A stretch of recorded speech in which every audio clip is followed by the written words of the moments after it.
Halos 1.3 million pesos na halaga ng shabu na kumpiska sa 15 anyos na binatilyo sa Dagupan City. Nag-aalerto Sandy Salvacio.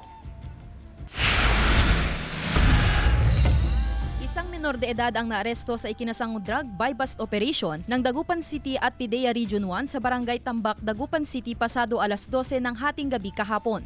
Through validation, yun nga po, napatunayan natin na involved po ito. But before that, may test buy po tayo and meron nga po talaga pong nagbebenta po siya.